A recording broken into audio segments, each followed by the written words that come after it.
Neeraj Singh hai. Neeraj is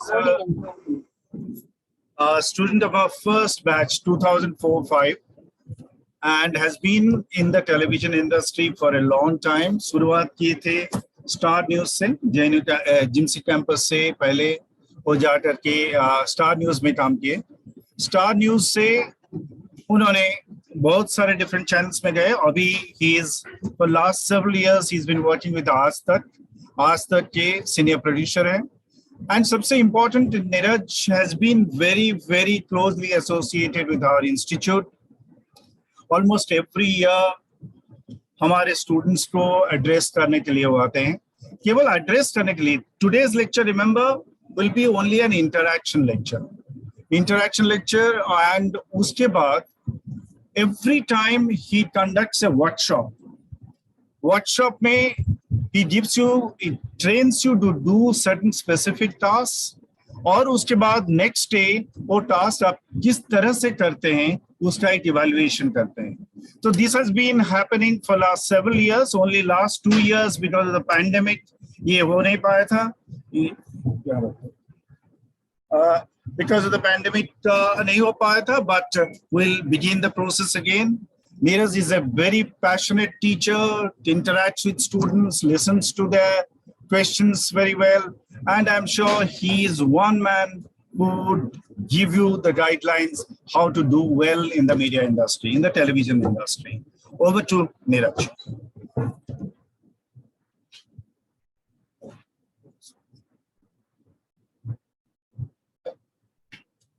Thank you so much, Mohanty sir, for inviting me here.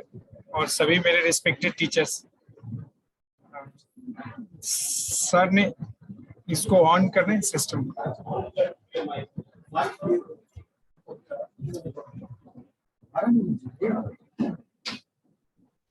Sir audio को purchase.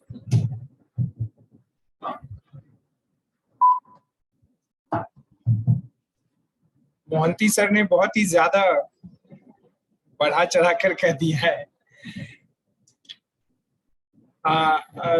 During Covid हम connect नहीं हो पाए आप लोग से, बट एक वर्चुअल सेशन हमने किया था. आज आप लोगों से मिलने का जो अवसर मोहंती सर ने दिया है, उसमें मुझे आप लोगों को थोड़ा ये बताना है कि जो हमारे नए सहपाठी इस विधा में आ रहे हैं उनकी क्या तैयारी है और उनसे इंडस्ट्री को क्या एक्सपेक्टेशंस है. सब कुछ कर लीजिए, अंत में चैलेंजेज वही है कि नौकरी है कि नहीं. हम जो ये समय और पैसा और अपना टाइम, अपना मेहनत लगा रहे हैं, इसका आउटकम क्या होने वाला है. तो आउटकम ये है कि हमारी तैयारी कैसी है. हमें ये भी इंट्रोस्पेक्ट और इवेलुएट करते रहना. किसी भी संस्थान की अपनी एक सीमाएं हैं और वो हर संस्थान के साथ है. आपको लगता होगा कि आप यहाँ जिमसी में पढ़ रहे हैं तो यहाँ बहुत सारे चैलेंजेस और लिमिटेशंस हैं. आप किसी और संस्थान के किसी भी छात्राओं से बात कर लीजिए तो उनकी अपनी एक दुख भरी कहानी. लेकिन जो लिमिटेशंस है, उस लिमिटेशंस के साथ आपको खुद को कैसे बेहतर बनाना है, ये हमें देखना है. हमें ये कहानी नहीं बनानी है कि हमारे कॉलेज में और हमारे व्यवस्था में क्या फॉल्ट है, क्योंकि इसमें हम अगर समय नष्ट करते हैं, ये थोड़ा सा आपको बहुत ही प्रो जिमसी जैसा लगेगा, लेकिन जब हम स्टूडेंट थे और पहले बैच में थे यहाँ नहीं सेक्टर 6 में, तो हम सब भी अपनी अपनी व्यवस्थाओं से असंतुष्ट थे. लेकिन जब हम बाहर गए और जब हम इंडस्ट्री में काम करना शुरू किया, जब हम अपने ही कैलिबर के दूसरे सहयोगी से मिले जो दूसरे संस्थान से, इवन आईएमसी से पढ़ के आए थे, तो हमें लगा कि हमारी ट्रेनिंग उनसे थोड़ी बेटर है. उन लोगों को स्क्रिप्ट लिखने नहीं आता था, आती नहीं थी उन्हें स्क्रिप्ट, और हम लोगों को चाहे कहिए कि ठोक ठोक के, पीट पीट के, गुस्सा दिखा के हमारे टीचरों ने कंप्यूटर में हिंदी की टाइपिंग कहा करना ही पड़ेगा. और हम लोग कंप्यूटर में हिंदी की टाइपिंग करने बेसमेंट में जाते थे और एक राज का बात बताता हूँ, टीचर को उस समय नहीं मालूम था। हम लोग को याहू में एक कुछ चैट होता था, याहू वाला, अब नहीं है शायद। हम लोग उसमें समय लगाते थे क्योंकि हिंदी टाइपिंग आती नहीं थी किसी को। लेकिन अंत में बताया गया कि आप हिंदी टाइपिंग नहीं करेंगे तो आपको नौकरी नहीं मिलेगी, हिंदी में लिखना आपको आना चाहिए। So when first batch went for the internship, जिसमें मैं भी था, तो हमने अपने सभी सहपाठी को बताया कि तुरंत हिंदी टाइपिंग सीखो, वहां स्क्रिप्ट टाइप करने देते हैं, और अगर नहीं जानोगे तो बगल में बैठे रहोगे, कुछ काम करने नहीं देंगे वो। तो सबने धराधर नीचे, हमारे पास फॉर्चुनेट थे हम लोग की कंप्यूटर लैब था, और ड्यूरिंग इंटर्नशिप के बाद हम कॉलेज आते ही थे, तो हमने सबको फोनेटिक, मंगल, ये सब फॉन्ट से हम लोग वाकिफ कराए सबको, और तुरंत सबको हिंदी टाइपिंग सिखाई। तो लिमिटेशंस हर जगह है, एवरीवेयर। आप देश विदेश जहां भी जाएंगे वो अपनी लिमिटेशंस है, पर उस लिमिटेशन के साथ आपने कभी नहीं सुना होगा कि एक किसी बहुत ही धनवान व्यक्ति के बेटे ने आईएएस पास कर लिया, कभी नहीं सुना होगा। ऐसी कोई कहानी आपने पढ़ी भी नहीं होगी, और किसी पत्रकार ने ये कहानी मेरे ख्याल नहीं लिखी होगी। लेकिन ऐसी बहुत सारी कहानियां आपने पढ़ी होगी कि किसी चाय वाले के बेटे ने आईएएस के इम्तिहान में अव्वल स्थान हासिल किया, या किसी बहुत गरीब किसान के बेटे ने यूपीएससी में फलाना अमुक अंक स्थान हासिल किया। ये आपने आमतौर पर हम सब ने पढ़ी। तो ये क्या दर्शाता है? ये दर्शाता है कि अगर सारी सुख सुविधाओं के साथ आपने कोई चीज को कर लिया है, अचीव कर लिया है, तो that is not achievement for the society to discuss about. लेकिन अगर आप बहुत सारे लिमिटेशंस के साथ वो अचीवमेंट हासिल किए हैं, तो आपके एप्रिसिएशंस में जो सोसाइटी जानता भी नहीं, आपको पता नहीं, वो वाराणसी या पूर्वांचल या किसी बिहार के सुदूर गांव के किसी किसान के बेटे ने यूपीएससी पास की होगी, जिसको पर्सनली हम लोग नहीं जानते। लेकिन जब हम वो न्यूज पीस के तौर पर या समाचार के किसी टीवी में कहीं भी उसका साक्षात्कार देखते हैं या पढ़ते हैं, तो हम उससे क्या करते हैं, अपने आप को कनेक्टेड फील करते हैं कि this is the story of my life, this is the story of our society, it's around us. हम लोग ये कनेक्ट फील करते हैं। आप समझिए कि कोई ये लिख दे कि वो बहुत सुख सुविधाओं से संपन्न था और उस लड़के ने आईएएस पास कर लिया, कोई पढ़ेगा? कनेक्ट ही नहीं करेगा। तो सबसे पहले आप ये मान लीजिए कि आपके पास जो सीमाएं हैं, वो उसके साथ ही आपको आपकी तैयारी करनी है। कई बार हम अपने टीचरों की शिकायत करते हैं, कई बार हम अपने संस्थान में कमियों की शिकायत करते हैं। ये सब जीवन है, ये सब होता रहेगा। बड़ा लक्ष्य क्या है कि हमारी तैयारी आगे जो इंडस्ट्री की डिमांड है उसके लिए क्या है। दो तीन चीजें बहुत साफ साफ मैं कहना चाहूंगा। पहली कक्षा में जब आप आते होंगे तो आपको हमारे जो गुरुजन है वो जरूर बताते होंगे, आपके आंख और कान ये खुले होने चाहिए। आंख, नाक और कान खुले होने चाहिए, क्योंकि आप पत्रकारिता के छात्र नहीं हैं। आप पत्रकार ऑलरेडी जिस दिन डिसाइड कर लिया आपने कि हमें करना है, तो ये तो एक औपचारिकता है जिसको आप पूरा करने के लिए क्लासरूम में हैं। और आपकी तैयारी जब आप क्षेत्र में, फील्ड में, अपने कार्य में उतरेंगे, तो आपकी तैयारी बेहतर हो, उसके पीछे हमारे जो ये गुरुजन हैं या जो हमारे संस्थान है, ये उसके पीछे समय लगा के आपको तैयार करें। जैसे एक कुम्हार मिट्टी के चाक पे मिट्टी के बर्तन को बनाता है, और बनाते समय उसमें कुछ त्रुटि रह जाती है, तो उस बनावट को फिर से वो ठोक के उसे ठीक करता है, उसको पकाने के पहले, और फिर उसको पकाता है, और फिर वो पकने के बाद घरेलू कार्यों में उसका प्रयोग होता है। तो ये जो पूरा प्रोसेस है, आपको उस तरीके से देखना होगा कि इस प्रोसेस में जो कमियां, जो त्रुटियां आपके अंदर दिखती हैं, हमारे जो गुरुजन हैं वो सब उसको दुरुस्त करने की दिशा में वो अपने समय का, कार्यों का, अनुभव का, क्योंकि आपसे थोड़ा अनुभव वाला मैं हूं, क्योंकि मेरा जन्म पहले हो गया है, और हमसे पहले जब गुरुजी आए हैं तो उनका अनुभव हमसे और आपसे दोनों से ज्यादा है। तो सहमति और असहमति ये जीवन का हिस्सा है, ये होता रहेगा, लेकिन मोटे तौर पर वो आपको उसी आने वाले चुनौतियों के लिए तैयार कर। चुनौती क्या क्या है? सबसे पहली चुनौती है कि हमारे मन में ये बहुत आशंका बार बार घर करती है कि नौकरी मिलेगी क्या। पिताजी ने मेरा एजुकेशन लोन फाइनेंस कराया था बैंक से, और जब मैं कोर्स करके बाहर निकलूंगा या निकलूंगी तो फिर क्या होने वाला।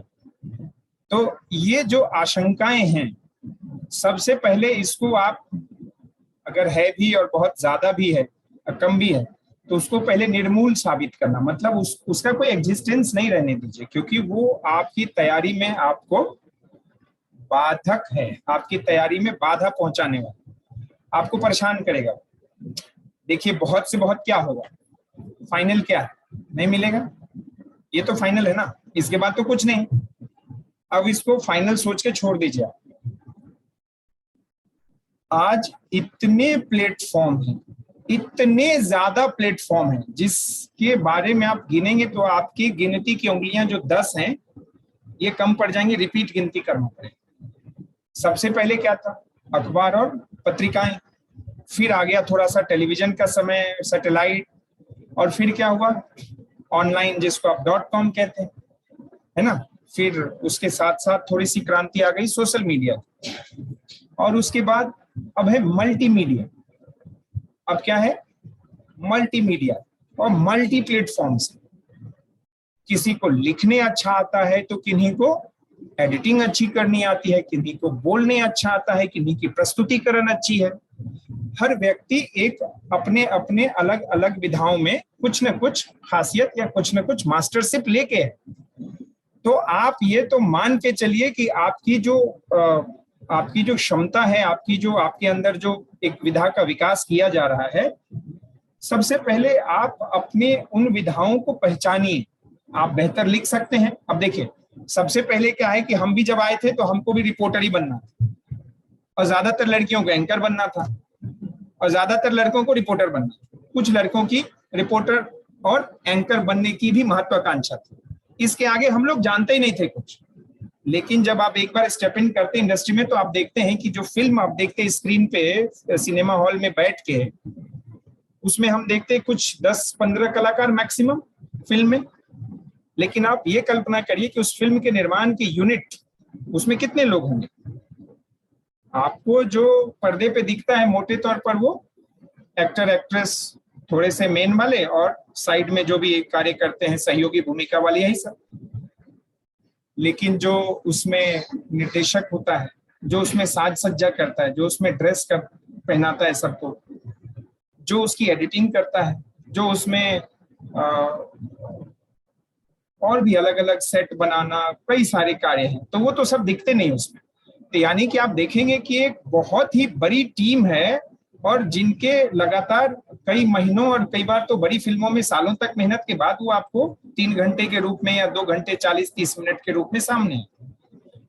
तो सबको एंकर बनना और सबको रिपोर्टर बनना, इस जुनून से सबसे पहले अपने को बाहर आना है। आप कहेंगे अरे मैं तो टीवी में देख के यही सोचा ही था, और यही सोच के तो मैंने यहाँ दाखिला लिया, ये तो आके सब किए धरे पे पानी फेर रहे हैं।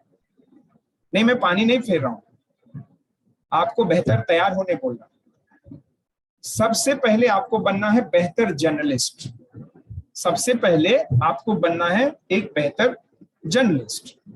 और जब आप एक बार बेहतर जर्नलिस्ट बन जाते हैं तो आप एंकर बन सकते हैं, आप रिपोर्टर बन सकते हैं, आप डेस्क के प्रोड्यूसर बन सकते हैं, आप कुछ भी बन सकते हैं। यानी कि आपकी सोच, समझ, अंडरस्टैंडिंग विषयों को लेके, खबरों को लेके है। देखिए, आमतौर पर हम सोचते हैं कि देखने में थोड़ा सा अच्छा है, स्क्रीन प्रेजेंटेशन अच्छा है उसका, तो वो एंकर हो जाएंगे। एंकर बनने के बड़े चैलेंजेस, बड़े चैलेंजेस। और आप बड़े बड़े एक सेकंड सॉरी जेपी, मैं आपको कॉल करता हूँ, एक क्लास में हूँ, क्लास खत्म करते ही कॉल करता हूँ जेपी। हाँ, और आप जब इंडस्ट्री में जाएंगे तो आप देखेंगे जो स्क्रीन पे बहुत ज्ञान देने वाले या ज्ञान देने वाली एंकरानियां हैं, वो सब प्रोड्यूसर के सामने भीगी बिल्ली बनी रहती। उस शो के प्रोड्यूसर ही सर्वे सर्वा होते हैं, लेकिन ये आपको कभी बाहर तो नहीं दिखता है। वो प्रोड्यूसर डायरेक्ट करता है कि आपको इस विषय पे क्या बोलना है, क्या नहीं बोलना है, और क्या करना है, कहाँ पे ज्यादा हो रहा है। आप जब देखते हैं बहुत सारा स्क्रीन के ऊपर मारा पीटी मचा रहता है, तो उसका प्रोड्यूसर कमांड देता है, स्टॉप, पीछे आओ, ये सवाल मत करो, अब इससे बाहर निकलो। ये सारे कमांड्स पीछे से जाते हैं, तो बड़ी दुश्वारियां है। टीवी पे तो आप देखते हैं कि वो शेर है, सब कुछ है, लेकिन उसको पीछे से कमांड कौन कर रहा है? उसका प्रोड्यूसर, उस शो का प्रोड्यूसर कमांड कर रहा है। कहने का मतलब एक बहुत बड़ी टीम है, और हर आदमी का हर लेवल पे अपना एक इन्वॉल्वमेंट है, और उस इन्वॉल्वमेंट की वजह से आपको अगर कोई शो अच्छा दिखता है, आपको कोई स्टोरी अच्छी दिखती है, उसकी स्क्रिप्ट अच्छी दिखती है, उसके एडिटिंग अच्छे दिखते हैं, तो उसमें कोई एक आदमी का रोल नहीं है। तो इसका मतलब आप सब में कुछ न कुछ ऐसी बात है जिसकी वजह से आप सब अपने अपने क्षेत्र में जब उतरेंगे, ये सारे महारथी अपने बाहुबल को दिखाने के लिए, बाहुबल मतलब आज का बाहुबल दिखता है कहाँ? कंप्यूटर के कीबोर्ड पे। आपका बाहुबल कहाँ दिखता है? आपकी जो सोचने समझने की क्षमता है, ये आप कहाँ दिखाते हैं? कंप्यूटर के कीबोर्ड पे। और आप लोगों के लिए कंप्यूटर तो मोटे तौर पर खिलौने जैसा है। हमारे लिए एक ट्रांजिशन पीढ़ी थी जिसमें कंप्यूटर सीखना है, करना है, ये बताया जा रहा था। और स्पेशली जागरण जैसे संस्थान में कंप्यूटर के लैब इसलिए दिए गए थे क्योंकि हम सब ऐसे जगहों से आए थे जहां कंप्यूटर को लेके एक तो इतनी जागरूकता नहीं थी, और सभी लोग कंप्यूटर अफोर्ड करने वाले परिवार से नहीं आए थे। पर आज सब आपके बैग में जागरण के द्वारा मैं देखता हूँ, कोई लैपटॉप लेके चलते हैं, कोई टैब लेके चलते हैं, है ना? तो इस प्रकार का कल्चर नहीं था। और हम लोगों ने बहुत दिन तक कॉलेज में आंदोलन किया था कि एसी होना चाहिए, बहुत गर्मी है। एक दो खुराफाती बच्चे, बाकी लोगों को ज्यादा मतलब नहीं था। वो रोज कंप्लेन करते थे कि एसी नहीं है हमारे क्लास में। हम लोगों ने पूरा पढ़ लिया, एसी नहीं लगा था। तो हमारी तैयारी में सबसे पहला ये है कि आप अगर प्रतिदिन डिसिप्लिन से आप ऑनलाइन पढ़ते हैं या ऑफलाइन पढ़ते हैं, मुझे नहीं पता, ज्यादातर नए जनरेशन में ऑनलाइन पढ़ने की प्रवृत्ति ज्यादा है, उससे भी मुझे कोई आपत्ति नहीं। पर प्रतिदिन आप समाचार पत्र जो भी सब्सक्राइब करते हैं, जो भी आपके स्वाद का, टेस्ट का जो समझ में आता है, उसको आप जरूर पढ़िए। ये ऐसे मंत्र की तरह है जो आपको अभी शायद समझ में ना आए। अरे क्या करना है, पढ़ के क्या होना है? कई बार लगता है ना, मंत्र का उच्चारण करने पर इसका प्रतिफल कब मिलेगा, कहाँ मिलेगा, कैसे मिलेगा, पता नहीं चलता है। लेकिन आपको पूजा करते समय, जो भी जिसकी पूजा पद्धति है, आप कुछ न कुछ तो अपने आराध्य देव को बताते हैं, बोलते हैं, मंत्र का उच्चारण करते हैं। तो ये आपके लिए प्रतिदिन वाला मंत्र है जिसमें आपको अखबार का अध्ययन करना है।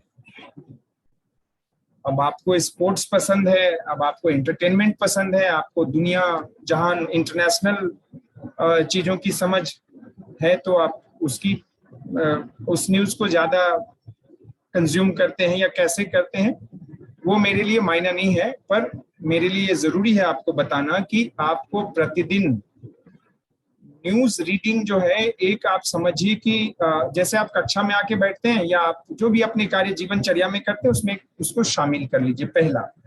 दूसरा, आप ये शामिल कर लीजिए कि आपको प्रतिदिन कुछ ना कुछ लिखना है, स्क्रिप्ट राइट करनी है। स्क्रिप्ट चाहे वो आप ऑनलाइन के लिए लिखें, चाहे आप अखबार के लिए, पत्रिकाओं के लिए लिखें, या आप टेलीविजन के फॉर्मेट पे लिखें। मोटे तौर पर स्क्रिप्ट में थोड़ी थोड़ी तब्दीलियां होती हैं इन सभी फॉर्मेटेड में, जो हम आगे किसी वर्कशॉप में आपको बता पाएंगे। पर लिखना प्रतिदिन, आप ये तय मान लीजिए कि आप कम से कम एक स्क्रिप्ट प्रतिदिन लिखेंगे। आप अखबार के लिए लिखते हैं तो आप इंट्रो, बॉडी, कंक्लूजन जो भी है, या टीवी के लिए लिखते हैं तो एंकर, वीओ, बाइट, पीटीसी, जो भी आपको फॉर्मेट बताया गया है उसमें। आप चाहे इंटरटेनमेंट की खबर की समझ रखते हो, जो आपका इंटरेस्ट है, आप अगर स्पोर्ट्स का रखते हैं, आप अगर बिजनेस का रखते हैं, आप जनरल पॉलिटिक्स का रखते हैं, लेकिन आपको लिखना जरूर है। इससे क्या होगा, आप सोचते हैं कि हम कल से शुरू करेंगे, वो कल कभी आता नहीं। मैं आपको बता दूं, कभी नहीं आता है वो कल। आपको आज मतलब आज, और किसी भी व्यस्तता में आप रहें, लेकिन उस दिन का स्क्रिप्ट आप जरूर मैनेज करें और लिखें। चाहे आप छोटा लिख लें, चाहे आप कम लिख लें। कल लिख दूंगी, कल लिख दूंगा, ऐसा वाला जो है वो कल कभी आता नहीं है। इससे प्रतिदिन जब आप करेंगे तो आपको, अभी फिर वही कह रहा हूं, वो मंत्र जैसा है जिसमें तत्काल ही उसका प्रभाव आपको नहीं दिखेगा, लेकिन जब आप लिखेंगे तो आपकी लेखनी में खुद आप पाएंगे कि प्रतिदिन के लिखावट की वजह से आपका इम्प्रूवमेंट उस विधा में हो रहा है। और आप सबने हिंदी की वो कहावत सुनी होगी, करत करत अभ्यास ते जड़मति होत सुजान, रसरी आवत जात ते शिल्पय परत निशान। इंग्लिश में उसको कहते हैं प्रैक्टिस मेक्स मैन परफेक्ट। ठीक है, तो प्रतिदिन करने से क्या होता है, कुएं से जब आप पानी भरते हैं तो बहुत पतली सी मुलायम रस्सी जो कुएं के पत्थर जैसे गोलाई वाले हिस्से पे रोज जाती आती है, तो वो मुलायम रस्सी से पत्थर घिस जाता है, उस पर निशान पड़ जाता है। आमतौर पर इतनी मुलायम रस्सी से पत्थर के ऊपर निशान आपको करने कहा जाए तो नहीं होगा, लेकिन सालों तक वो घिसते घिसते वहां पे हो जाता है। तो प्रतिदिन जब आप स्क्रिप्ट लिखेंगे तो इसका लाभ क्या होने वाला है, कल को आप जब भी अपने कोर्स को पूरा करने के बाद इंडस्ट्री में उतरेंगे, कहीं टेस्ट देने जाएंगे, कहीं आपके प्रतिभा के जांच के लिए कोई ऐसे मान लीजिए बेसिक टेस्ट का आयोजन होगा और आप में से 5, 4, 3 जो भी संख्या में वहां उपस्थित हुए और दूसरे संस्थानों के लोग भी उपस्थित हुए मान लीजिए, और जब कॉपी की जांच करने किसी भी आदमी के पास जाएगा या मेरे पास आएगा, मान लीजिए कल्पना करिए किसी के पास जाएगा, तो एक नजर गुजरते ही उनको इस बात का आभास होगा कि अमुक कॉपी जिसके द्वारा लिखी गई है वो हवाबाजी नहीं किया है, और अमुक कॉपी जिसके भी द्वारा लिखी गई है उसने ऐसे काम चलाऊ कुछ हवाबाजी करके निकल गए। तो प्रैक्टिस से ये फर्क पहले इंप्रेशन में पड़ जाएगा, पहले ही इंप्रेशन में ये बात अलग हो जाएगी कि आपकी कॉपी बाकियों से थोड़ी अलग है। तो क्या हुआ, आपकी संभावना थोड़ी ब्राइट हो गई ना। वहां सिलेक्शन नहीं होता है, रिजेक्शन होता है।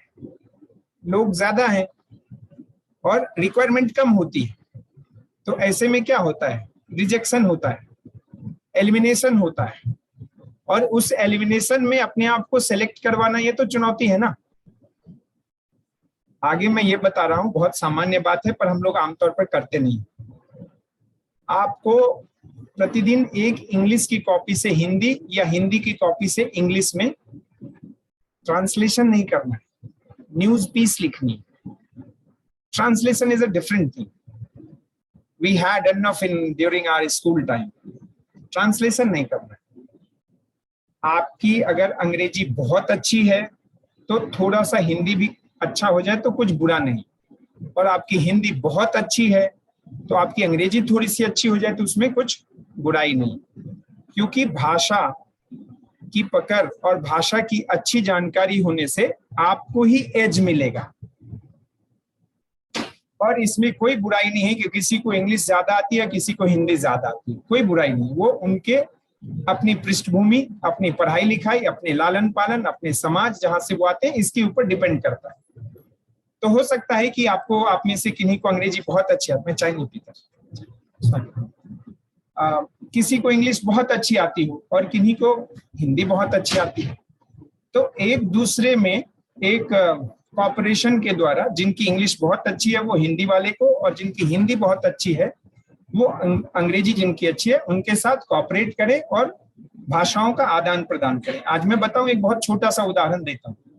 अब मेरा बेटा भी स्कूल जाता है और 7वीं कक्षा में है, तो हालांकि मेरी पत्नी और मेरे बच्चे की माँ जो है वो स्कूल वाले ग्रुप में ज्यादातर वही सब होती हैं, लेकिन मुझे कभी कभी देखने को क्या मिलता है कि हिंदी का कोई असाइनमेंट टीचर देती हैं तो जो उस ग्रुप में माताएं वो हाय तौबा मचा देती, ये कैसे होगा। हमें बड़ा सामान्य लगता है, जो वो असाइनमेंट आता है मुझे बड़ी आपत्ति होती है कि ये इतने हल्के असाइनमेंट के लिए ये सब इतनी हाय तौबा क्यों मचा रहे। तो मेरी वाइफ कहती है ऐसे ही चलता है, ये सब हिंदी में एकदम हाय तौबा मचा देते हैं। अब समझिए, हिंदी को लेके, एक भाषा को लेके अगर हम अपने बच्चे पे इस प्रकार, हिंदी तो आएगी नहीं ना, फिर उसको नहीं आएगी। ठीक है, अंग्रेजी रोजगार की भाषा है, पर हिंदी जाने तो उसमें आपत्ति तो होगी नहीं। लेकिन बहुत सामान्य सी हमारे लिए, किस लिए नहीं है, क्योंकि हम ऐसे ही परिवेश से लालन पालन होके आए हैं, और हमारे लिए वो जो असाइनमेंट है मुझे लगता है कि बहुत बहुत हल्का है, कोई ऐसी हाय तौबा मचाने की कोई बात नहीं। लेकिन अगर उनको कोई बताने वाला मिले कि इतना भारी नहीं है जितना तुम हाय तौबा मचा रहे हो, तो बहुत सामान्य सी बात है। तो उसी तरह आप लोगों में भी जो जिनको जो आता है, भाषा की शुद्धता, इस बात का जरूर ध्यान रखें। जब भी आप स्क्रिप्ट लिखें, अगर आप अंग्रेजी में लिखते हैं या लिखती हैं, तो उनके ग्रामेटिकल मिस्टेक्स का बहुत ध्यान रखना जरूरी इसलिए है कि ये जो मोबाइल है ना, इसलिए इसने हमारे जीवन को बहुत सारा कचरे से भरा भी है। आज के डेट में हम कोई मैसेज किसी को लिखते हैं, एक शॉर्ट फॉर्मेट वाला जो आ गया है ना, वो हमारे जीवन में भी घुस गया है। तो हम मान लीजिए कि मैं कहता हूं कि आई एम गोइंग, तो इतना तो लिखना पड़ता नहीं उसमें एम लिखते हैं, जी लिखते हैं, और कुछ आईएनजी टाइप कुछ लिख के ऐसे ही कुछ हो जाता है, और सामने वाला समझ भी जाता है। कम्युनिकेशन कंप्लीट हो गया, मैंने भेजा और आप समझ लिए, तो कम्युनिकेशन का जो साइकिल है वो तो कंप्लीट हो गया। लेकिन यकीन मानिए, ये हमारी भाषा को एकदम से अधकचरा बना रही है। ये आपके आदत में शुमार कर रहा है, और आप जब लिखेंगे या लिखेंगी तो आपको उसी टाइप के सेंटेंसेस फ्रेम होने लगते हैं। कृपया उससे जरूर बचिए, वो अलग अलग रखिए, दो अलग अलग विषय।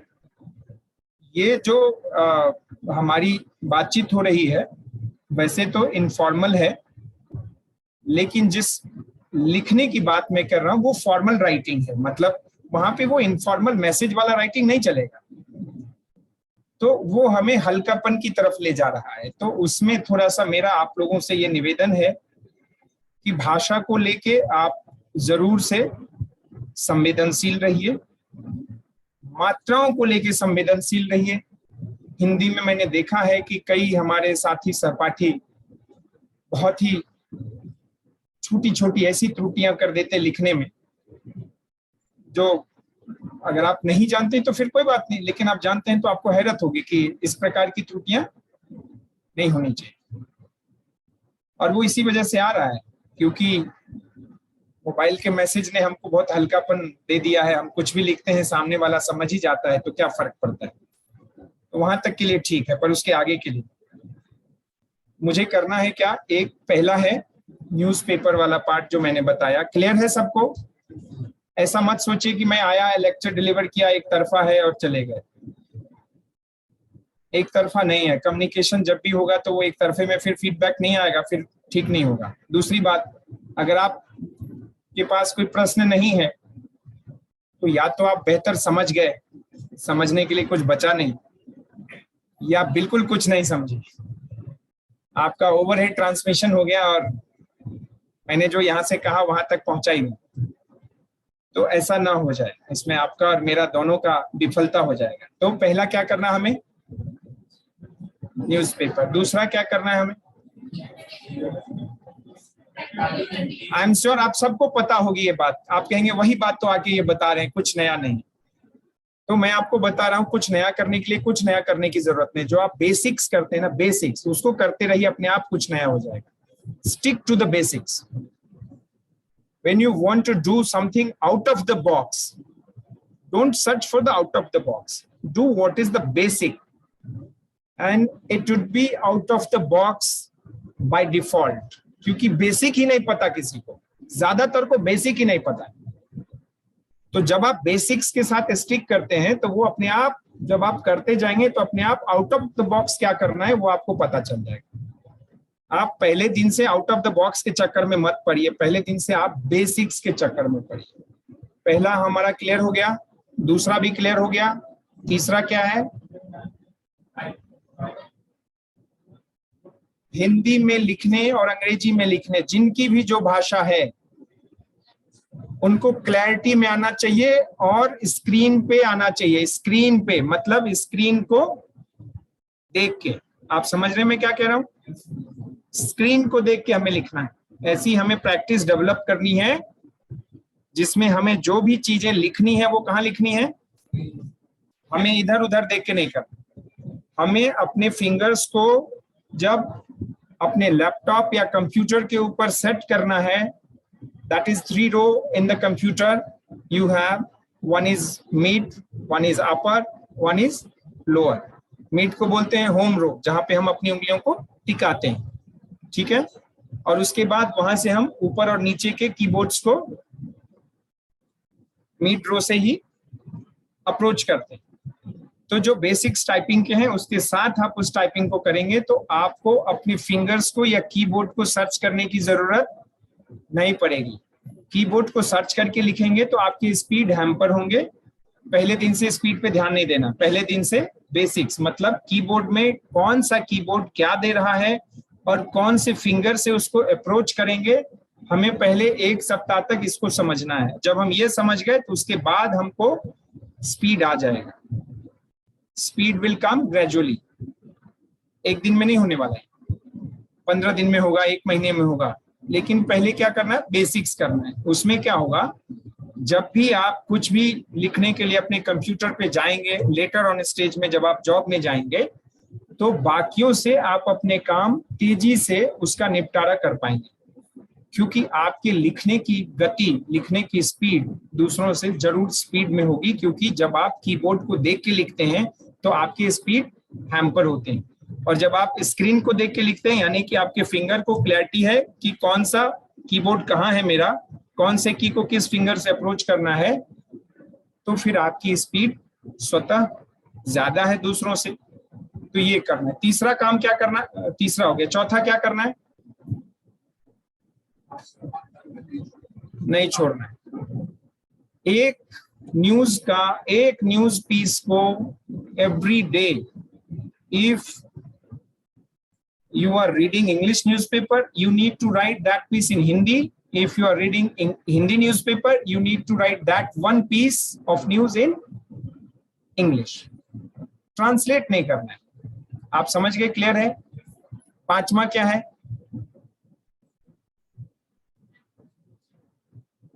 ये जितनी बातें बताई उसको करना है। 5वां क्या है? जितनी बातें बताई हैं उन सबको करना है, ठीक है।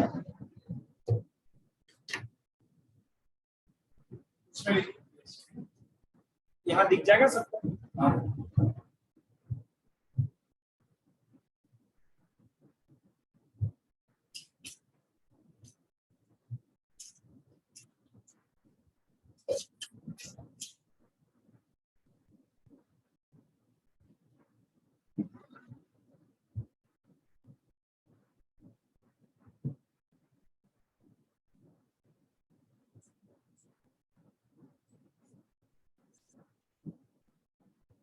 मैंने 2 शब्द लिखे हैं यहाँ बोर्ड पे, एक है मिस इन्फॉर्मेशन और एक है dish information.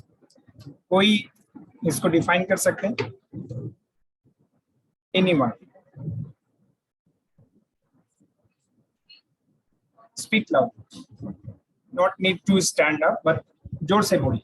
So misinformation would be the information that is actually wrong or misinterpreted, and disinformation would be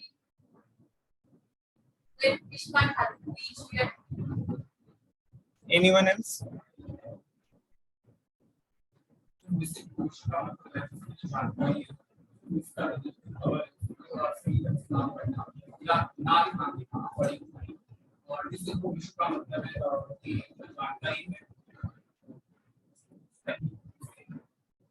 चलिए कोई और,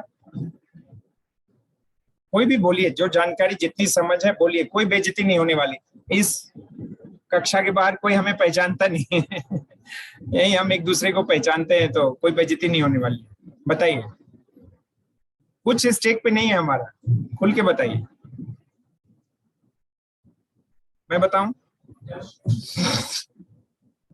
दोनों ही मामले में जानकारी तो गलत ही जाती है। अगर हम इस इंफॉर्मेशन स्प्रेड करते हैं या हम डिस इंफॉर्मेशन, दोनों मामले में मोटे तौर पर एक जो लाइन मैंने बीच में दी है, पतली सी रेखा, इतने से का फर्क है। लगभग दोनों सिमिलर हैं, फर्क ये पतली सी रेखा जैसी बिटवीन द लाइंस, बहुत छोटा है फर्क, बहुत पतला है फर्क। यहाँ पे क्या होता है, आपके व्हाट्सएप ग्रुप में मैंने कुछ भेजा and that you forwarded in another group without using your mind, without using your intelligence, if it is right information, if it is wrong information, if it is not totally correct, properly, whatsoever framed information, but you forwarded it into the another groups. हमने क्या किया, हमने लोगों को misinformed, that is we did. यहाँ पे एक चीज का फर्क है, यहाँ पे कोई इंटेंट नहीं, there is no malice, there is no intent, but here we did it with the intent, with some intent. और आज की डेट में जब से ये इंटरनेट सस्ता हुआ है ये दोनों बहुत ज्यादा फैलते हैं, ठीक है। तो एक, अगर कुछ क्लैरिटी नहीं है तो मैं फिर से बताऊंगा, अभी बातचीत मत करिए, आप मुझसे बार बार पूछ सकते हैं, जब मैं चला जाऊंगा तब उनसे पूछिएगा। ये जो काम आप करते हैं ये किसी ऐसे स्वार्थ की भावना से करते हैं जिसमें हो सकता है कि आपके स्वार्थ सिद्धि के लिए आप किसी को बदनाम करना चाहते हैं, या इस काम के लिए आपको किसी ने पैसे दिए हैं, या किसी ने आपको इस काम के लिए कन्विंस किया है। क्लियर इंटेंट है कि मुझे ये करना है, और ये वाले में क्या होता है, आपको कोई आपका इंटेंशन नहीं है बट आप कर डालते हैं। ये चीजों से हम जर्नलिस्ट को बचना है। मैं पहले क्लास में आपको क्यों ये बता रहा हूं, कई बार एक्सपीरियंस लोग भी इसका शिकार होते हैं। कैसे होते हैं, एक उदाहरण के तौर पर एक खबर आती है और आप जानते हैं कि चैनलों में बहुत ही मारा मारी प्रतिस्पर्धा रहता है कि पहले खबरों को अमुक चैनल ने ब्रेक किया। ये दावा करना अपने आप में उनकी एक तरह से समझिए नोबेल प्राइज मिलने जैसा, हम लोग रोज ऐसा करते हैं। पर हमें इस बात का ध्यान रखना जरूरी होता है कि इस मारामारी में हम ये या ये तो नहीं कर रहे हैं, दोनों में से हम किसी पक्ष के भागीदार तो नहीं बन रहे।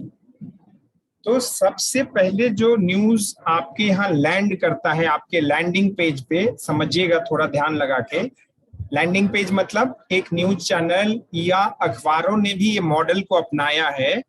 उन्होंने एक अपना न्यूज पुल बना लिया है। अखबारों में ये मॉडल पहले नहीं था। सबसे पहले दैनिक भास्कर ने अपना एक सेंट्रलाइज न्यूज रूम भोपाल के अंदर बनाया था। सबसे पहले जानकारी जहां आएगी उसको मैं मान के चलता हूं कि वो एक लैंडिंग पेज है। लैंडिंग पेज आप समझ रहे हैं, आप सब वेबसाइट यूज करते हैं, आप एक न्यूज को क्लिक करते हैं तो कहीं लैंड करके ले जाता है आपको, that is a landing page. तो सबसे पहले जब न्यूज आपके यहाँ ट्रैवल करते हुए जिस भी माध्यम से आपका जो सिस्टम है, जो इंफ्रास्ट्रक्चर है उसके तहत आता है, तो सबसे पहले वो आता है आपके यहाँ एक किसी खास डिपार्टमेंट में आता है। जिस डिपार्टमेंट में मैं कार्य करता हूँ उसको बोलते हैं असाइनमेंट। असाइनमेंट इज अ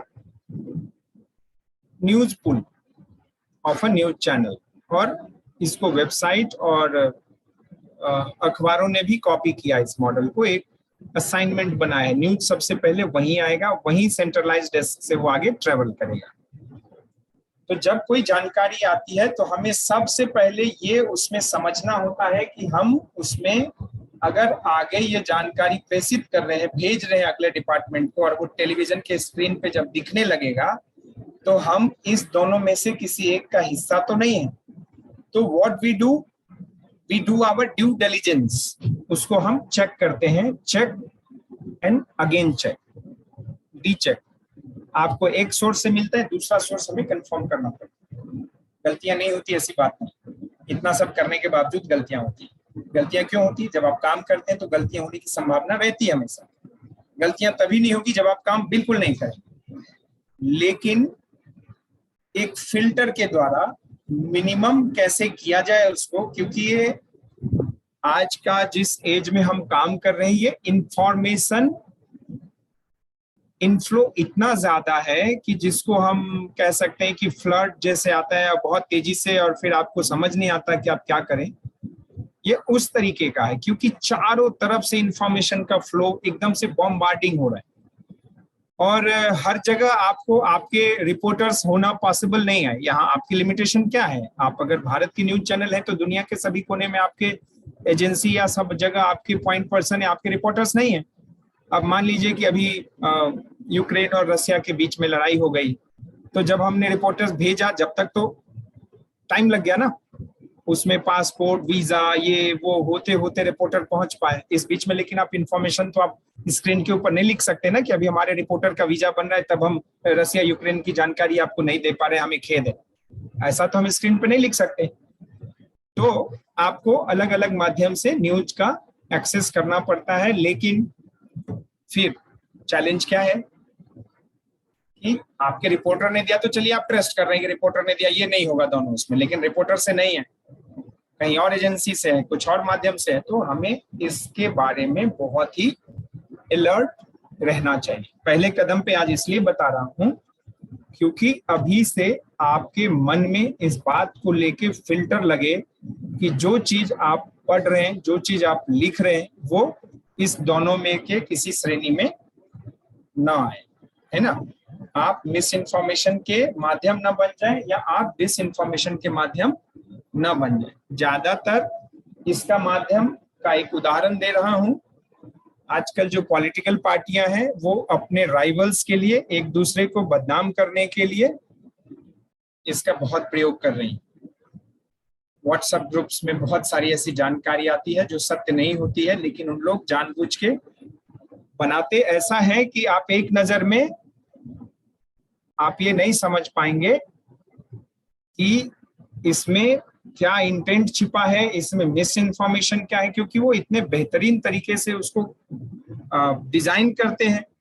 कई बार तो न्यूज चैनलों के लोगों का इस्तेमाल होता है, उसके नाम का इस्तेमाल होता है, उसके नीचे सारे उसके जैसे जैसे स्क्रीन होते हैं वैसे उसके स्क्रीन पे जानकारी लिख देते, ताकि जब वो व्हाट्सएप ग्रुप या सोशल मीडिया के थ्रू ट्रैवल करे तो पहली नजर में आपको लगे अच्छा ये तो न्यूज चैनल पे आ गया है, जबकि न्यूज चैनल पे वो कभी खबर नहीं आती है। उसके लोगो और उसकी स्क्रीन का इस्तेमाल वो करते इसलिए है कि पहली नजर में आप उसको फर्क ना कर पाए। एक बडिंग जर्नलिस्ट के लिए ये बहुत जरूरी है क्योंकि ये इंफॉर्मेशन एज है, और इस इंफॉर्मेशन एज में इंटरनेट जो आपकी सबसे बड़ी शक्ति है वो सबसे बड़ा लिमिटेशंस भी है। आप देखेंगे कि ऐसी ऐसी चीजें इंटरनेट के अंदर हैं, बना बना के लोग उसको मॉर्फ करके कई सारे सॉफ्टवेयर हैं उसके लिए, उसका इस्तेमाल करके ऐसे ऐसे न्यूज ये पीस बना के देते हैं जिसमें आपको सही और गलत का फर्क करना बहुत ही चैलेंजिंग है।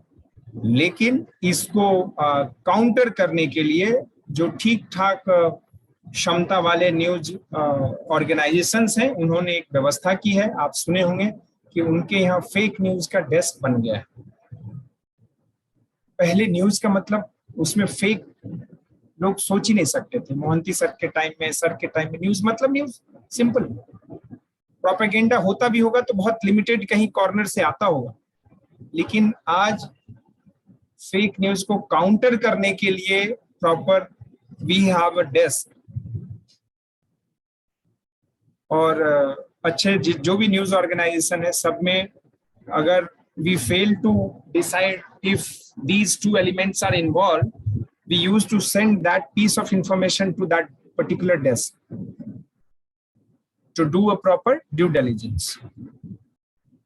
क्योंकि इतनी वायरल चीजें होती है और वो कब से कहां से ट्रैवल किया, कहां पहुंचा, कैसे हुआ, many a time we fail to judge. Anti fake news जो है उसके लिए एक पूरा डिपार्टमेंट बन गया। तो आप समझिए कि आपके लिए अपॉर्चुनिटी है है ना। पहले नहीं थी, अभी 2-4 सालों में आई है अपॉर्चुनिटी। और Times Now, India Today, NDTV, और आपने अगर देखा होगा सोशल मीडिया पे ये Alt News, ALT, Alt News, उनका काम ही यही है कि ये फेक है, ये गलत है, ये जितने भी वायरल टाइप की चीजें होती हैं, जिसको हम पहली नजर में सत्य मान लेते हैं, उसको वो एनालाइज करके थ्रेड बाय थ्रेड एनालिसिस करके वो देते हैं। ऑल्ट न्यूज कभी अगर आपने देखा हो तो ठीक है, नहीं तो आप उसको फॉलो कर लीजिए। हालांकि उनका भी एक एजेंडा है, अपना एजेंडा सब चला रहे हैं, but as an student of mass communication we need to be very alert about the fake news thing. जब आप रिपोर्टर होंगे और फील्ड में जाएंगे तो आपको आपके सोर्स प्लांट कर देंगे न्यूज, आप रिलाई करते हैं उनके ऊपर और वो आपको प्लांट कर देंगे, और वो आपसे अगर जज करने में मिस्टेक हो गया तो आप गलत समाचार अपने संस्थान को प्रेषित करेंगे और हम डेस्क पे बैठे उसी समाचार को आगे बढ़ा देंगे। तो आज की डेट में सीधे तरीके से समाचार आया और आगे बढ़ा दिया वाला बात नहीं है, उसके अंदर ये दोनों भूमिकाओं का जांच करना बहुत जरूरी है। और अगर आप इसको लेके अभी से अपने आप को थोड़ी ट्रेनिंग कर पाते हैं, गूगल का पूरा गूगल में जाके देखिए, गूगल का पूरा इनिशिएटिव चलता है और गूगल वर्कशॉप करते हैं इसके ऊपर, फेक न्यूज के ऊपर, मिस इन्फॉर्मेशन और डिस इन्फॉर्मेशन के ऊपर। एंड नंबर ऑफ इंफॉर्मेशन होगा, आप गूगल में जाके करिए, उनमें रजिस्टर्ड होके आप किसी वर्कशॉप का हिस्सा भी बन सकते हैं, सो दैट कि आपको बेटर और इनसाइट्स मिले। और इवन दैनिक जागरण ने मेरे ख्याल वो भी शुरू किए हैं ये वाला डेस्क, जो फेक न्यूज को या वायरल न्यूज को एनालाइज करके बताएं कि ये वो नहीं है जो आपको दिखता है इसमें, ये दरअसल ये फोटो अमुक तारीख को अभी से 5 साल पहले कभी कहाँ फ्लोट हुआ था, पर आज ये किस वजह से फिर से वायरल हो रहा है। तो ये एक तरह से आपके लिए अपॉर्चुनिटी का हिस्सा है। क्लियर है सबको या मैं एक तरफा जा रहा हूँ? क्लियर है? तो मिस इन्फॉर्मेशन और डिस इन्फॉर्मेशन को मुझे कौन डिफाइन करके बता सकते हैं? अपने स्थान से ही थोड़ा लाउडली बोलिएगा ताकि आवाज मेरे तक आए। I think it's a clear picture now about the misinformation and disinformation. If anybody, without having any hesitation, I mean, no one know us. We are not such a brand कि कोई हंस देगा हमारे ऊपर। बाकी सब हम लोग अपने आप में एक ब्रांड है, बनेंगे। आपकी तस्वीर यहाँ लगने वाली है, जल्दी से तैयार हुई। बताइए बेहिचक बताइए ना, खड़े वहीं बताइए, जोर से बताइए। इसके पीछे हमारा कोई इंटेंट नहीं रहता, ये हमारे इसके पीछे कोई एक बहुत बड़ी चीज आपको करना चाह रहे हो, तो डिसइंफॉर्मेशन होता है। इसमें होता है कि जान किसी फेक न्यूज़ को वायरल कर रहे हैं या हम किसी ने पैसा दिया उस न्यूज़ को वायरल करने के लिए, डिसइंफॉर्मेशन। पैसा ही एकमात्र कारण नहीं है, एक इंटेंट है, एक मलाइस है। मुझे आपसे झगड़ा हो गया और मैंने इनको जाके कहा कि देखो ये गलत आदमी है, मुझसे झगड़ा करता है, और मैंने क्या किया, आपके बारे में कुछ चीजें ऐसे बनाई और व्हाट्सएप पे इसको भेज दिया और इनको बोला कि आगे ग्रुप में सर्कुलेट कर दे। पैसा तो नहीं आया इसमें, मुझे कोई पैसा नहीं मिला, लेकिन मेरा ईगो आपसे झगड़े में जो हर्ट हुआ था उसकी वजह से एक इंटेंट था, उसमें एक मिलाइस था आपके अगेंस्ट, और वो मैंने इसके माध्यम से आगे स्प्रेड करवा दिया। So money is one part, money is not the only part. ठीक है, आप बहुत ठीक है, पर एक करेक्ट करने की जरूरत थी। आगे किसी को कोई कंफ्यूजन है इसमें तो बताने में क्या हर्ज है? आप बताइए क्या है ये misinformation and disinformation? जोर से बोलिए थोड़ा।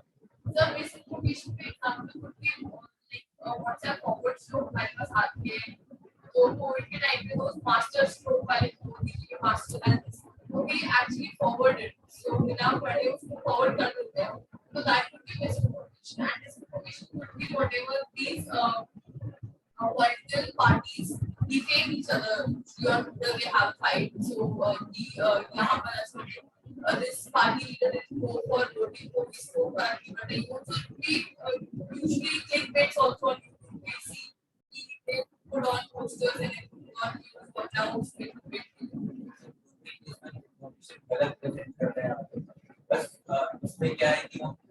मिस इन्फॉर्मेशन उसी को इंटेंशनली कर रहे हैं, किसी को डिफेंड करने के लिए। तो आप सबसे पीछे बैठे वो बताइए मिस इन्फॉर्मेशन क्या है, सबसे पीछे। हाँ बताइए आप, हाँ आप ही बताइए। क्लियर है आपको मिस इन्फॉर्मेशन डिस इन्फॉर्मेशन, आपको क्लियर है?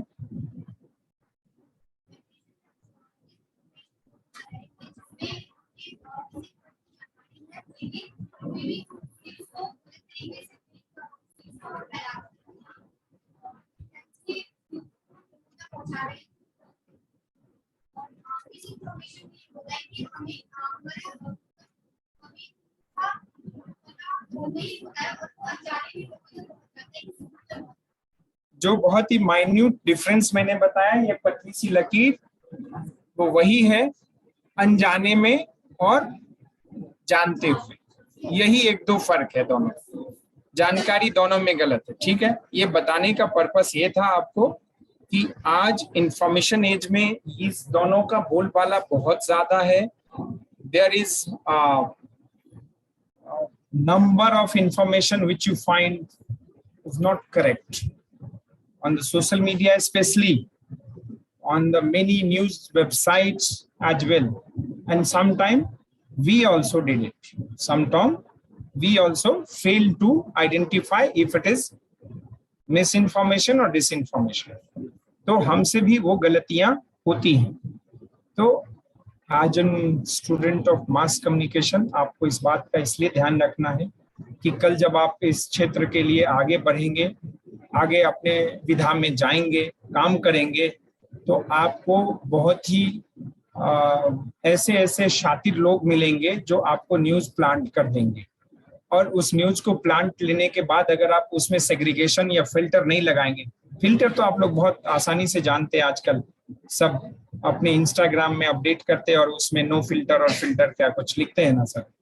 तो वो फिल्टर अगर आप नहीं लगाएंगे तो आप अपने श्रोता को, आप अपने दर्शक को, आप अपने पाठक को सही जानकारी परोसने में विफल होंगे। और गलत जानकारी जब जाएगी आपके द्वारा, आपके बायलाइन से, आपके नाम से, तो जो आप सालों काम करके अपना एक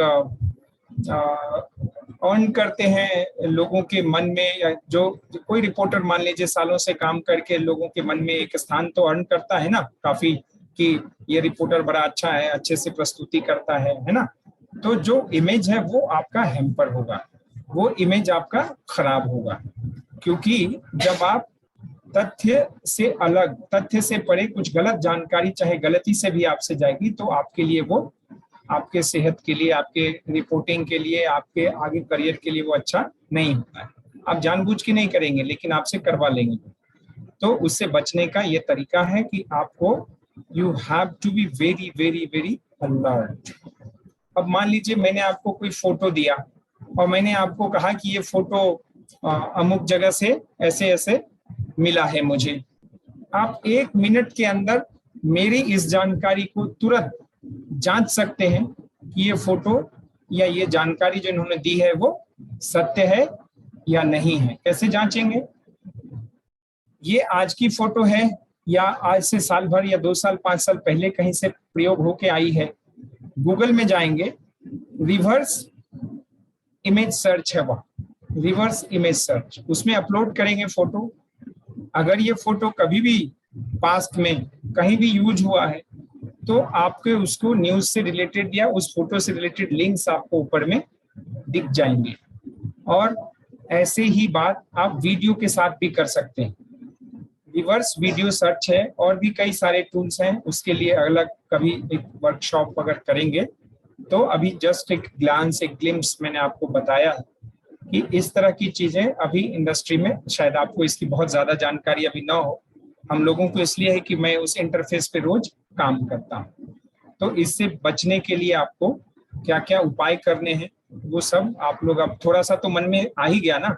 अब एक बार जब आप न्यूज पढ़ेंगे तो आपको ये एक बार एक फिल्टर दिमाग में आ जाएगा कि ये बात सत्य है या नहीं है। या जब भी आप कोई अपना व्हाट्सएप फॉरवर्ड किसी ग्रुप में डालेंगे तो उसके पहले you have to be very clear, you have to be very specific.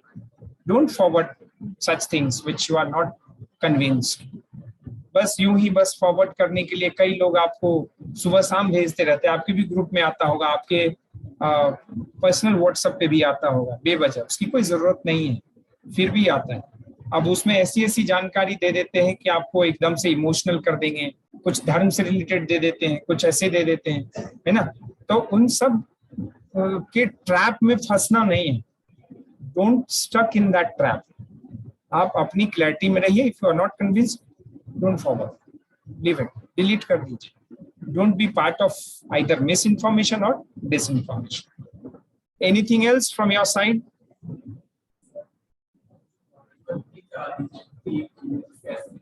क्या करूं?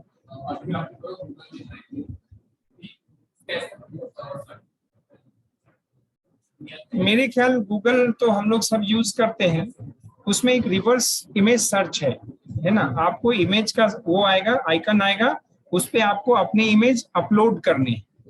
अपने जैसे आप इमेज अपलोड करेंगे, उस इमेज से रिलेटेड कोई भी जानकारी अगर कभी भी आई है और उससे रिलेटेड है, तो उसमें आपको कहीं ना कहीं कोई लिंक दिख जाएगी।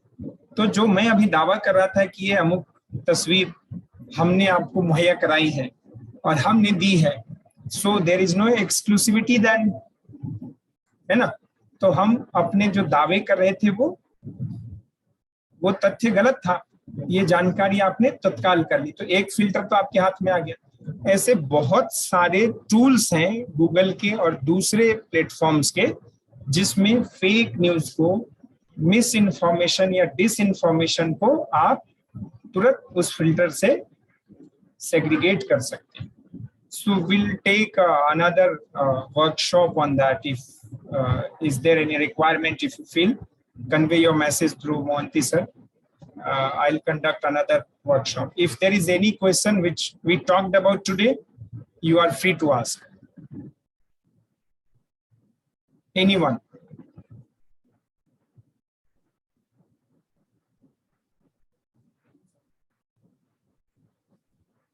तो क्या सब समझ में आ गया या कुछ भी समझ में नहीं आया? Thank you so much all. 12 बजे तक का मेरा टाइम था, which I completed. If you want to know anything else, I can spare some time. कुछ आपके मन में कोई दुविधा हो और इस क्लास से apart from anything related to your course, related to your subject, related to your नौकरी मिलेगी क्या? कोई भी दुविधा हो तो आप पूछ सकते हैं।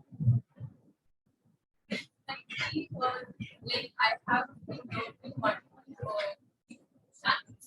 So there's so much of competition that they are not able to like Simona लेने के लिए they are not very open to the idea, because I have tried it like most of these channels to do it, so they will open 2 to 3 months internship and then they let me go off. So it's like it's for me, should I go forward with this media or not? Because बहुत ज़्यादा competition है, they are ready to take you. They are like कि जो इंसान 10 साल से काम कर रहा है उसको ज़्यादा हो रहा है, so like this is my interpretation. You are what is your name? Meg, you are carrying a baggage. Keep it apart. Yes, there is a case they don't want to induct fresh hands because of industry thought. It requires a lot of effort to get you ready. So what we discussed today, be ready so industry can use you. क्या हो गया है, खाना जो हम order करते हैं तो हम ready to eat करते हैं. We don't have much time to make it at our home. So we used to go for the Zomato thing and Swiggy. Why? Instead of going to the vegetable market and buy some vegetables and then some cereals and then some pulses, then back to the kitchen and all took time to make it and serve. So what we did, instead of doing all these things, simple. There is an app in your mobile. You go choose your restaurant, you choose your dishes, make the payment, and after 20-30 minutes there is a bell at your doorstep, and you go and collect and you finish your food. So the age is ready to use. So they think there is a baggage that side also, कि ये तो कच्चा है, तैयार नहीं है, इसमें बहुत टाइम लगेगा. So I need some experience hand.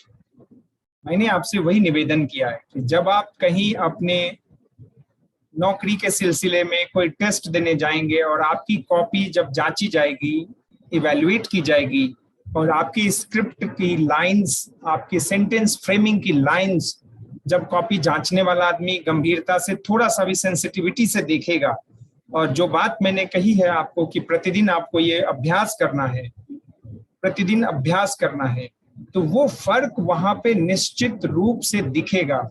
ये सिर्फ बात मैं महक के लिए या आप सबके लिए नहीं कह रहा हूं, ये हम सबके ऊपर लागू है. हमें भी नौकरी बदलना होता है, दूसरी जगह जाना होता है. तो जब हम दूसरी जगह नौकरी बदलने जाते हैं तो आप लोग जितने हम सीधे साधे नहीं होते, हम थोड़ा अपना एटीट्यूड भी दिखाते हैं कि मैं आज तक से आ रहा हूं, मैं इतने कम पे नहीं आऊंगा. तो उसके एवज में लेकिन हम ऑफर क्या कर रहे हैं उनको, है ना? वो मेरे आज तक में काम करने को लेके पैसा दे देंगे, ऐसी बात तो नहीं है. थोड़ा बहुत धौंस चल जाएगा, लेकिन फाइनली वो जो मुझे पे करेंगे वो किस बात के लिए पे करेंगे? मेरी प्रोडक्टिविटी क्या है. तो आपकी प्रोडक्टिविटी के लिए आपको खुद तैयारी करनी, सो दैट जो इम्प्रेशन है, that stigma, that new people took lot of time, और नए बच्चों की जो ये वाले गूगल जनरेशन है, स्मार्टफोन जनरेशन, उसको लेके थोड़ा ज्यादा ही ये हम सब के बीच वो एक बैगेज आ गया है कि ये तो लिखते पढ़ते ही नहीं. उनकी स्क्रिप्ट देखेंगे, ऐसा हाथ पैर तोड़ के हिंदी लिखते हैं कि आप हैरत में पड़ जाएंगे. और माथा पकड़ना इस बहुत छोटा शब्द, वो मात्राओं का भेदभाव नहीं करते हैं. वो सेंटेंस ऐसे फ्रेम कर देते हैं कि आप पढ़ लेंगे तो आपको आप मतलब बेहोश हो जाएं.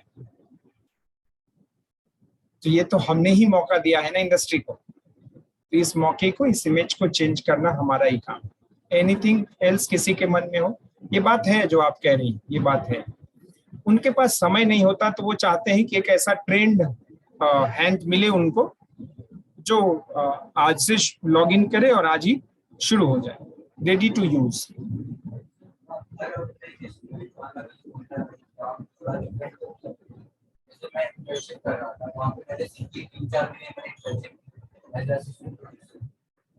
मैंने चीजें सीखी, वहाँ पे मेरे साथ अलग से दूसरे मतलब चैनल से करता है, वही चीज को जो मैं सीख चुका था वो सीख रहा था, उससे अपॉर्चुनिटी दी गई मुझे.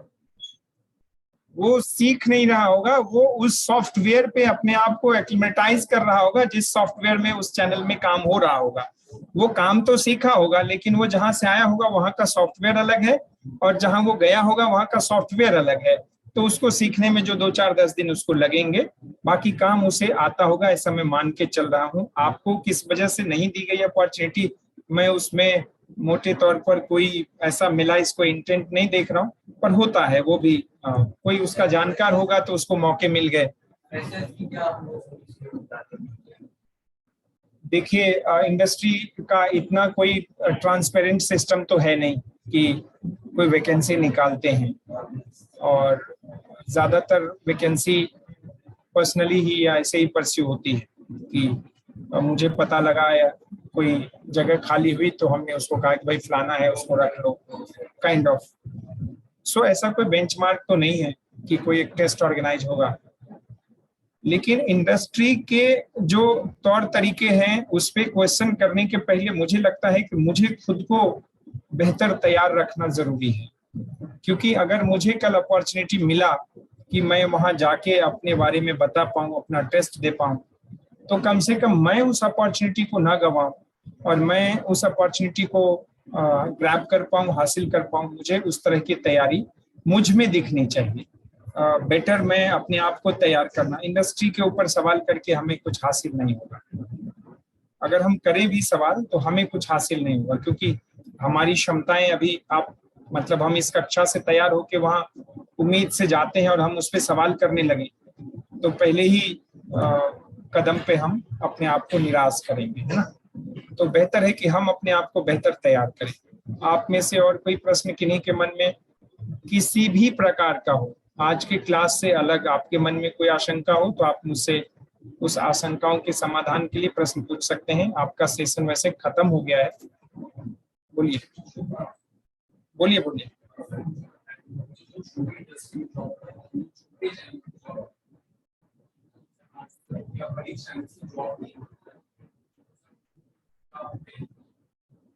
जॉब छोटे और बड़े का मसला नहीं है, जॉब काबिलियत का मसला है। और कोई भी आदमी को हर बार बड़े चैनल में एक ही बार मौका कई बार नहीं मिलता है, कुछ को मिल भी जाता है। कई लोग अपनी यात्रा छोटे छोटे, जिसको आप कहते हैं, जिसको मैं छोटा नहीं कह रहा हूँ, संस्थान अलग अलग लेवल के हैं, तो उस छोटे रास्ते से ही बड़े रास्ते तक और बड़ी मंजिल तक पहुंचते हैं। बहुत ऐसे उदाहरण हैं। ईटीवी एक चैनल था पहले जो न्यूज 18 या कुछ अभी ऐसा हो गया है। तो बहुत आज के डेट में जो बड़े बड़े एंकर आपको बड़े नामी सितारे दिखते होंगे न्यूज इंडस्ट्री के, उनकी शुरुआत ईटीवी से हुई है। उसमें से कईयों की शुरुआत सहारा से हुई है। और आज की डेट में आप सहारा को ढूंढेंगे तो नहीं मिलेगा, क्योंकि आज सहारा उतना बड़ा नहीं है, दूसरे संस्थान बड़े हो गए। लेकिन उनकी शुरुआत के लिए वो पहला संस्थान वो नहीं था जहां वो आज हैं, वो कोई और था। इसलिए जो लंबी यात्रा आप तय करना चाहते हैं, लंबे रेस का घोड़ा बनना चाहते हैं, उसमें पहला कदम तो छोटा ही होता है। हमें वहां तक पहुंचना है तो सीधे मैं यहाँ से कदम उठा के वहां तो नहीं डाल दूंगा। फर्स्ट स्टेप तो फर्स्ट स्टेप ही होगा, वो कोई भी हो सकता है। तो कोई मैगजीन या कोई अखबार या कोई वेबसाइट, कोई .com, कोई चैनल, छोटा या बड़ा, मैं उस तरीके से उसको नहीं विभेद कर रहा हूँ। लेकिन हाँ ठीक है, पैसे कम मिलते होंगे वहां, लेकिन आपकी काबिलियत होगी तो फिर वहां से निकल के आप ग्रेजुअली आप आगे जाएंगे। हाँ चैलेंजेज होते हैं, उन जगहों से निकल के बड़े जगहों में जाने पे चैलेंजेज होते हैं। उनको लगता है कि इनके ऊपर मैं बेट करूं कि नहीं करूं, इनके अंदर वो क्षमता है कि नहीं। लेकिन एक बार वो क्षमता दिख गई तो फिर आप उससे कहीं आगे जा सकते हैं। वो बहुत बड़ी बात नहीं है, एक मान लीजिए ऑब्स्टिकल हो सकता है, पर उसको आप ओवरकम कर सकते हैं। तो समाप्त मानूं या और कुछ बच रहा है? ठीक है आज के लिए, थैंक यू।